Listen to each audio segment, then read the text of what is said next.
আসসালামু আলাইকুম। প্রতিদিন মাত্র ১৫ মিনিট সময় যা আপনাদের আমাদের সবার জীবনের মোড় ঘুরিয়ে দিতে পারে। যদি আপনি প্রতিদিন ২০০ বার সূরা ইখলাস পাঠ করেন, তবে আল্লাহ সুবহানাহু তাআলা আপনাকে এমন ৭টি পুরস্কার দেবেন যা আপনি কল্পনাও করতে পারবেন না। তাহলে চলুন জেনে নেই সেই অলৌকিক পুরস্কারগুলো কি, কি। দোয়াটি আমাদের সবারই মুখস্থ। পবিত্র কুরআনের ১৮তম পারা এই ছোট্ট সূরাটি হলো সূরা ইখলাস।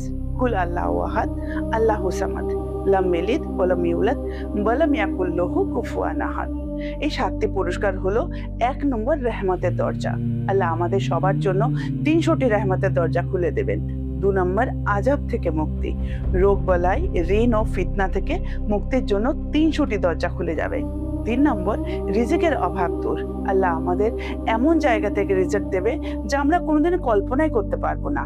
৪ নম্বর খাতমে কোরআন, ৬৬ বার পবিত্র কোরআন পড়ার সওয়াব দেওয়া হবে। ৫ নম্বর জান্নাতে প্রবেশ, সোনা ও ইয়াকুতের তৈরি অসাধারণ প্রাসাদ আমাদের সবার জন্য তৈরি হবে। ৬ নম্বর নফিল সওয়াব, ২০০০ রাকাতের নফিল নামাজের নেকি আমাদের আমলনামাতে যোগ হবে। ৭ নম্বর বিশেষ দান, আল্লাহ আমাদের সবাইকে নিজস্ব ইলম ও ধৈর্য দান করবেন। এত নেকি, এত সফলতা পাওয়ার সুযোগ কেউ কি হারাতে চায়? আজ থেকে এই আমলটি শুরু করার চেষ্টা করুন, ইনশাআল্লাহ। ভিডিওটি ভালো লাগলে আমিন লিখে সবার সাথে শেয়ার করে দিন। আল্লাহ আমাদের সবাইকে এটি আমল করার তৌফিক দান করুক। আমিন। আসসালামু আলাইকুম।